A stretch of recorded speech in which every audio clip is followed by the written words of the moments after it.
He was brilliant, you know, with no education, formal education. You know, he was trained as a welder, but his mind, he could look at stuff and figure out how to do it. And I consider his first suspension job was that old 4-cylinder Scout. The springs were all mounted up under the axle, and all he did was move the springs on top of the axle. And, you know, he jacked that old Scout up. But a lot of what brought us into what we did was, it was our hobby, and we had all these friends that had different vehicles, and maybe they had tried to fabricate it some way where they could go deeper into the woods, and we would, after church on Sunday, we'd go out in the woods and as far as we could go back. It brought us all together because, you know, Cindy and I are bouncing around together in the back seat, you know, and then there's Mom and Dad. Mom's bringing out some sandwiches for us to eat. And we'd round up all these old boys and we'd go to the swamp mud digging, and they'd all get tore up or stuck with their little bitty tires. Well, come Monday morning, they were lined up at his shop getting fixed. People come call you at midnight, not Lonnie, can you work on my truck tomorrow?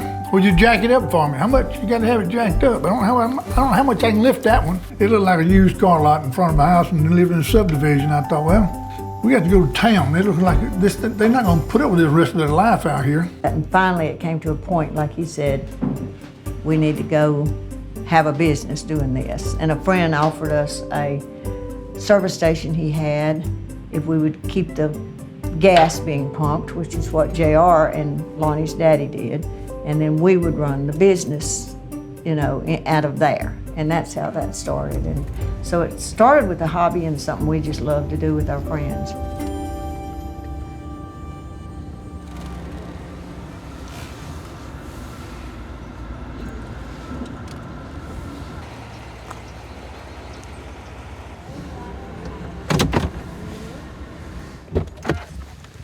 When we built that, it was just a big opening where you just pull in.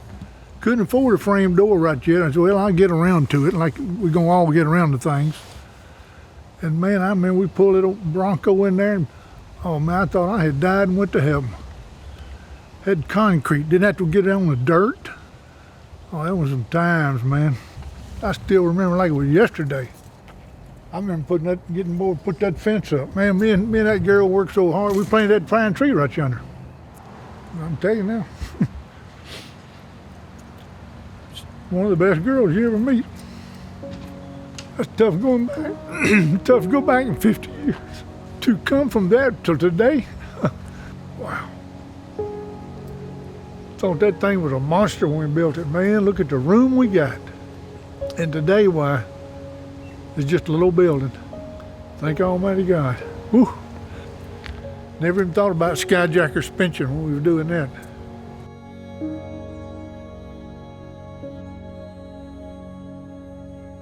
When I drive up to Skyjacker Suspension, I get just as excited today when I drive up and open my doors as I did the day we put the doors up. I've enjoyed it all these years, and I'm 77, so it's been a long time. I enjoy what God's given me, and the wife He's given me, the family He's given me, the business, the opportunity. I've enjoyed it all my life. It's been a privilege, baby. And we've been very blessed, we talked about this earlier, to have because we have our own business, I was always able to have my children with me and my grandchildren, and, you know, that, sorry. Picking the children up off the floor, which the floor is still there, 10, 11 o'clock at night, off a pallet. Sleep in sleeping bags at work. Sleeping bags, whatever it takes. Go home, start over again in the morning, hammer it down. Good times and bad times. I feel like since we were raised in a family business, I don't feel like there was a big separation in home and work. We got to play in the back, ride three-wheelers, but we also did a little work. And we was doing mail order at the time, and me and JR would write names in books when people mailed in their either asking a question or placing an order. Well, my job was just work. I enjoy that. My marketing partner here, she would figure out all the rest of it. This is what you need to do, okay? Then we built a kit, took pictures of it. We had little ads in the back of the magazines, Oh, yeah. like the little bitty, less than a quarter page, I don't know, eighth of a page. That's how we started with our advertising. But he always said, I'll make the money if you'll manage it, even with our just personal finances or in the business. So whenever there's times we really need another building or something, we wait and really pray about it, think about it, and that's kind of how we work together. And it's worked good, I think. Money is a tool. I don't worship money, neither one of us do. So money is just a tool to make something happen. At the end of the day, when you look around, what we have here as a business is basically paid for. We don't owe anybody very little, if anything. And we've always tried to do that. It's always been our business model, is to take the steps that we need to take to get to where we need to go and get there one step at a time and not try to make a big jump. So we were taught to have as little debt as possible. So when we did have bad economy, what year was that? 2008 was a tough, that was an economic shrinkage in our market. And a lot of companies didn't make it. And we were able to stay profitable, or at least above water, stay in the black during those tough times, primarily because we didn't have any debt. I mean, like, it was down to the nitty-gritty, but let me tell you, we found out it wasn't their first rodeo, because that's how they started, was having to pinch pennies from the beginning, and they never got away from that philosophy. When I first came here, there was no racks here.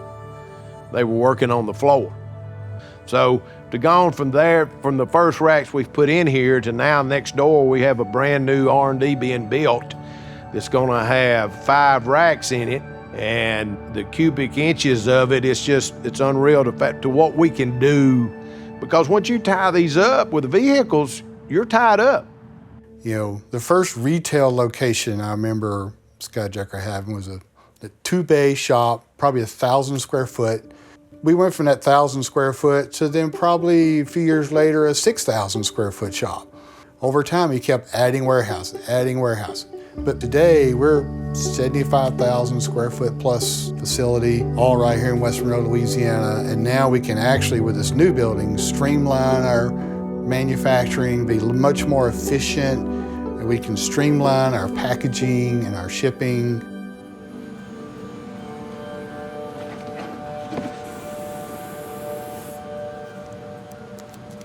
I feel like us as a family, and even our employees who we consider family as well, I just feel like all of us are on the same bus, grab a hold of somewhere and hold on, you know? Now, it's like any other company. There's days it's good and there's days it ain't no good. And they can sometimes be overbearing. But at the end of the day, everybody cares for everybody. You know, you're not just to me, a number. You're family, you're treated like family. I think that as long as we're communicating and pushing each other and always seeing what's next, then there's not going to be anything that can put a stop to where we can get.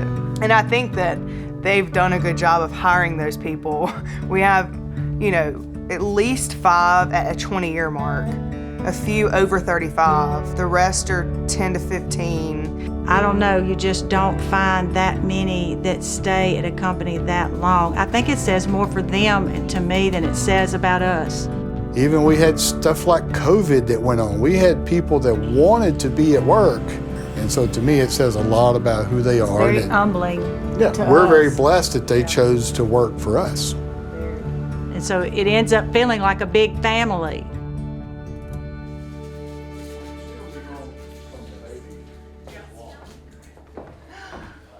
Good morning. Did you make breakfast?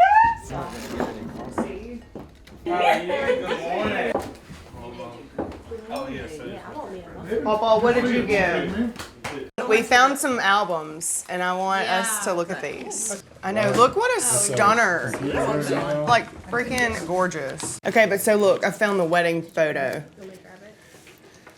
Oh, I that's know. one we share on their anniversary. Yeah, so how many years are we at with y'all now? 57. 57. This is you, Mama, and JR. Oh, I don't know if I've seen it. And this is Pawpaw with y'all. You're right, for your height, you do have probably. Look, this with y'all and Pawpaw. Almost like when you look at them. Hey, where's the picture that we found of the second location? It was on the first page, I believe. Yeah. It was think actually a Ezra's going the service right way. station. Is it in this? Oh, There it is. Yeah, you can see the first retail pink paper. building in the background. Yep, right there. That's it. Four-wheel drive center.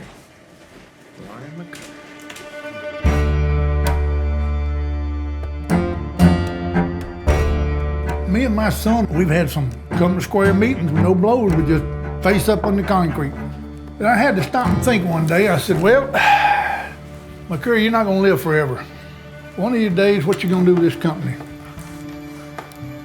And I assume it's gonna be just carried on to the second generation. I feel like my dad was always a very strong leader.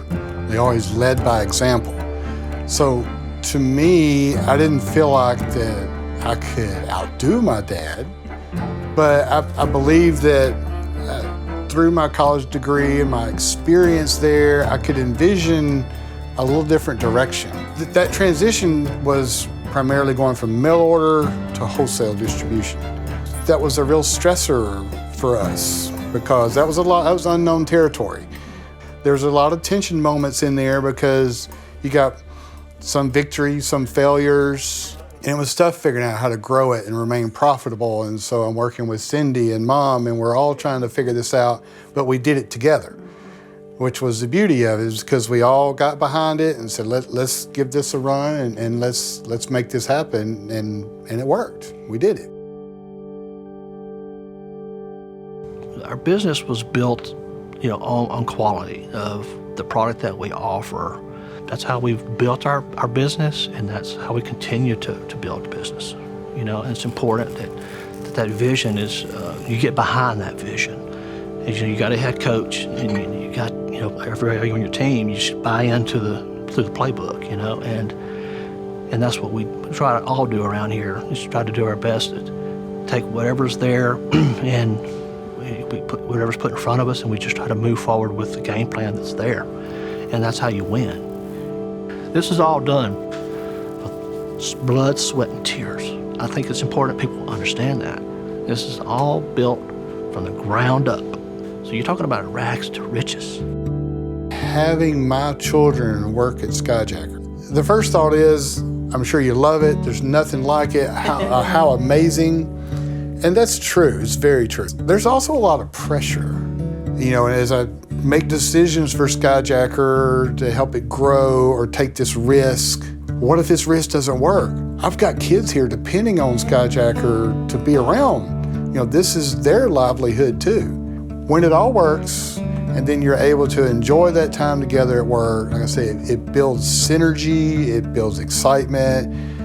Part of what you enjoy about being at work is because you're also spending time with the ones you love, and it's priceless. At the end of the day, it's a privilege that we get to work with family and see each other. I get to see my sisters, I get to see my cousins, I get to see my aunt, my grandparents, my dad. And although that brings a lot of tension and discussions to be had and conflict, it's also just such a joy to be able to do that. And I know I'm excited for when we get to have our kids come in there and work with us one day and be able to do everything that my grandparents and my parents have done. How I see Skyjacker in the future is that we have a solid base, we have a solid foundation of people coming up that are learning the ropes, and that have learned the ropes, learning from the best, seeing it from the best. Mallory, being one of the grandchildren, and Evan being the grandson, and they're in the game. They get it, and I can see they've got the fire there, and they understand that this was not given to anyone. I think it's important these grandchildren and these children can see that and understand that this is a company that we built it to where it's at, and it's up to them. The burden's on their shoulders to take this, what they've been blessed with, and everything that's gone into it, and to continue to move it forward and raise it up higher and higher and higher to continue to push it to that 100-year level and beyond. The biggest thing is to prove wrong of the saying of first generation earned it, second generation grew it, third generation blew it. The third generation as a whole, we've talked so much, so openly, really hard conversations, so we're like, that's not gonna be us. Like, we will put everything into making sure that that's not Skyjacker's future.